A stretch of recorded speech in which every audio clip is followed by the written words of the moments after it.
Hello दोस्तों, आपका स्वागत है साइंस लर्नर में। दोस्तों, जेएसएससी ने फिर से न्यू वैकेंसी निकाली है और फिर से सचिवालय की वैकेंसी निकाली है। दोस्तों, इस बार सचिवालय का स्टेनोग्राफर का पोस्ट आया है। दोस्तों उसमें 4 से 52 सीट है। दोस्तों ये पोस्ट काफ़ी अच्छा है उन स्टूडेंटों का जो स्टेनो में एक्सपर्ट है और जिनको बेसिक कंप्यूटर में एक्सेल, एमएस वर्ड और पावर पॉइंट प्रेजेंटेशन पूरी तरह से आता है। उन लोगों के लिए वैकेंसी है, लेकिन यह वैकेंसी कोई भी अप्लाई कर सकता है। इसमें कोई मैंडेटरी चीज नहीं दिया गया है। आप सिंपल ग्रेजुएट हो तो आप अप्लाई कर सकते हो। दोस्तों, तो इसका नोटिफिकेशन आया हुआ है, तो इस नोटिफिकेशन का सारा डिटेल डिस्कशन हम करते हैं। चलिए देखते हैं इसमें क्या दिया गया है, क्या एज होगा, क्या क्राइटेरिया है, फॉर्म फिलिंग डेट कब से, सारे चीज का डिटेल डिस्कशन यहाँ पर करने जा रहे हैं। चलिए देखते हैं। देखिए, जेएसएससी न्यू वैकेंसी 2022 स्टेनोग्राफर आशु लिपिक वर्ग का सचिवालय का वैकेंसी है। मींस ये सचिवालय का वैकेंसी है। मींस सचिवालय का 2 वैकेंसी आ चुका है। इससे पहले एक होल्ड है जो एग्जाम होने वाला है कुछ ही दिनों में, उसके बाद यह वैकेंसी फिर से आई है सचिवालय की। ठीक है, वो काफी इंपॉर्टेंट वैकेंसी है। ठीक है, लगभग आपका 452 पोस्ट के लिए दिया गया है। ठीक है, तो सबसे पहले हम यहां पर देखते हैं कि फॉर्म फिलिंग कब से शुरू होगा, फॉर्म कब से भराया जाएगा। तो हम यहां पर देखते हैं कि फॉर्म जो स्टार्ट होने वाला है 28/6/2022 से 28 जून 2022 से फॉर्म भराना स्टार्ट हो जाएगा। ठीक है, और जो लास्ट डेट होगी 27/7/2022 है ना, 27 जुलाई 2022 लास्ट डेट इसका होने जा रहा है। ठीक है, तो कभी भी कोई वैकेंसी आती है तो सबसे इंपॉर्टेंट पार्ट होता है हमारा वैकेंसी। इसमें वैकेंसी कितना दिया गया है, तो चलिए हम देखते हैं वैकेंसी। मैंने बोला टोटल वैकेंसी 452, टोटल वैकेंसी 452 है।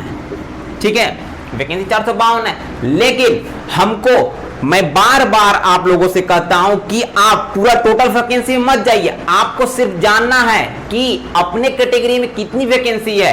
तो कैटेगरी वाइज हम वैकेंसी देखते हैं। यहां पर देखिए, जो पोस्ट है हमारे लिए आशु लिपिक वर्ग की है, झारखंड सचिवालय सेवा मींस सचिवालय का पोस्ट है ये। उसमें स्टेनोग्राफर का पोस्ट है ये, उसमें आपको स्टेनो टाइप करना पड़ता है। ठीक है, तो देखिए, अगर हम जनरल की बात करें, जनरल में 181 सीट है, 181 सीट है। और मैं फिर से कहता हूं कि आपको 452 से कोई मतलब नहीं होना चाहिए। सिर्फ आप अगर जनरल कैटेगरी के हैं तो आप देखिए कि मेरे लिए सिर्फ 181 सीट आया है, हमको इसी में फाइट करना है। 452 से हमको मतलब नहीं होना चाहिए। ठीक है, अब देखिए एसटी के लिए कितना है, 118। वही क्राइटेरिया फिट होगा इसमें भी कि 118 में आप देखिए सिर्फ, और हमको दूसरा से कोई मतलब नहीं। एससी के लिए 45, ओबीसी 1 के लिए 36, ओबीसी 2 के लिए 27, ईडब्ल्यूएस के लिए 45 है। सिर्फ अपने अपने कैटेगरी का वैकेंसी देखिए और इसी के अकॉर्डिंग आप प्रिपरेशन करते चलो। ठीक है, इसके बाद अगर जो क्षैतिज आरक्षण की हम बात करते हैं तो वीमेन के लिए कितना बोला गया है, इसमें वीमेन के लिए 22 सीट अलग से बोला गया है। ठीक है, वो क्षैतिज आरक्षण में आएगा। ठीक है, स्पोर्ट कोटा में क्या बोला गया, स्पोर्ट कोटा में 9 सीटें हैं। कितना से 9 सीट है स्पोर्ट कोटा में। ठीक है, अगर हम देखिए स्पोर्ट कोटा में कौन लोग अप्लाई कर सकते हैं, देखिए अगर वो ओलंपिक खेला हुआ है, इंडियन ओलंपिक अगर खेला हुआ है, उसमें अगर फर्स्ट सेकेंड है ना, फर्स्ट सेकंड थर्ड अगर आया है तो वो अप्लाई कर सकता है। ठीक है, अगर झारखंड ओलंपिक खेला हुआ है तो अगर फर्स्ट में आया है तो वो अप्लाई कर सकता है। अगर उसका कोई नेशनल रिकॉर्ड रहा है स्पोर्ट में तो वो अप्लाई इसको कर सकता है। ठीक है, अगर जो आंख से हैंडीकैप है, जिनका आंख सही से नहीं दिखता है, उनके लिए वैकेंसी 5 है, 5 वैकेंसी है। ठीक है, अगर जो सुन नहीं पाते हैं, जो बोल नहीं पाते हैं, अगर उनके लिए वैकेंसी आया है तो 5 आया है वैकेंसी। लेकिन एक चीज याद रखिएगा, जो आपका हैंडीकैप लेवल है वो 40% तक होना चाहिए। अगर आपका 40% से बिलो, 40% से कम अगर आप हैंडीकैप हैं तो आप इसमें अप्लाई नहीं कर सकते, क्योंकि आपका प्रॉपर सर्टिफिकेट नहीं बनने वाला है। ठीक है, अब इसके बाद जो हमारा वैकेंसी हो गया, अब इसके बाद एक और इंपॉर्टेंट चीज है कि क्वालिफिकेशन क्या होना चाहिए। अगर आप सिंपल ग्रेजुएट हो, अगर किसी भी कॉलेज से, मान्यता प्राप्त कॉलेज से अगर आप स्नातक हो, ग्रेजुएट हो, तो आप इसमें अप्लाई कर सकते हो। ठीक है, देखिए सिर्फ ग्रेजुएट बोला है। अगर आपका फीस कितना चार्ज किया जा रहा है, फीस 100 रुपया चार्ज किया जा रहा है जनरल के लिए, ओबीसी के लिए और ईडब्ल्यूएस के लिए 100 रुपया चार्ज किया जाएगा, और एसटी एससी के लिए बोला गया है 50 रुपया चार्ज किया जाएगा। ठीक है, और हैंडीकैप के लिए नो चार्ज है, कोई चार्ज नहीं हैंडीकैप के लिए। इसके साथ और अगर हम बात करें यहां पर एज की, तो एज में क्या बोला गया है, एज में बोला है यूआर के लिए 35 साल, मींस जनरल के लिए 35 साल बोला है, ओबीसी के लिए 37 साल बोला है। ठीक है, ओबीसी के लिए 37 साल, वीमेन के लिए 38 बोला है, वीमेन के लिए 38 बोला है। ठीक है, चाहे वो कोई वीमेन जनरल हो, ओबीसी हो, ईडब्ल्यूएस हो, उसके लिए 38 ईयर्स बोला गया है। ठीक है, और एसटी एससी से जो बिलोंग करते हैं उनके लिए 40 साल है, चाहे वो मेल हो या फीमेल हो। ठीक है, और अदर की बात करें, अगर हम बात करें हैंडीकैप, एक्स सर्विसमैन, तो सभी लोगों के लिए 45 साल तक है, 10 साल एक्स्ट्रा छूट उन लोगों को मिलता है।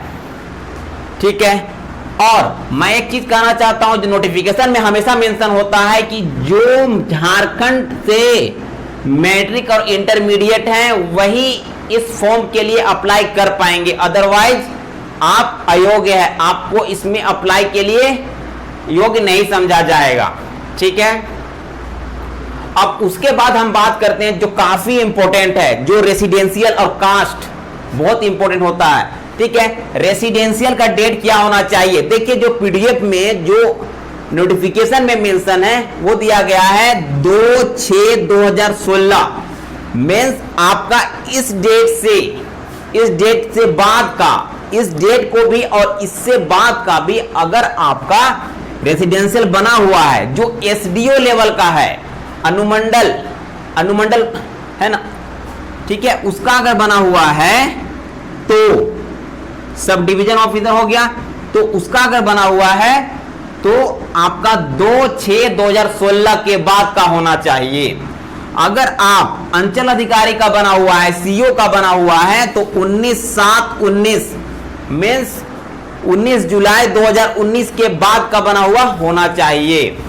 अगर हम लोग कास्ट का बात करते हैं तो कास्ट में बोला गया है, एसटी एससी के लिए बोला गया है कि अगर आपके पास एसडीओ का है, डीसी का है और डिस्ट्रिक्ट लेवल का बना हुआ है तो आप इसमें अप्लाई कर सकते हैं। ठीक है, इसके बाद बोला है अगर आपके पास सीओ का है तो 25/2/2019 मींस 25 फरवरी 2019 से और 19 का बाद का होना चाहिए। ठीक है, तो आप अप्लाई कर सकते हैं। अगर ओबीसी के लिए बोला गया 29/8/2012, 29/8/2012 के बाद का अगर बना हुआ है तो एसडीओ, डिस्ट्रिक्ट और डीसी का अगर बना हुआ है तो आप इसमें अप्लाई कर सकते हैं। ठीक है, और सीओ का बोला है, सीओ का 25/2/2019 मींस 25 फरवरी 2019 के और उसके बाद का बना हुआ है तो आप अप्लाई कर सकते हैं।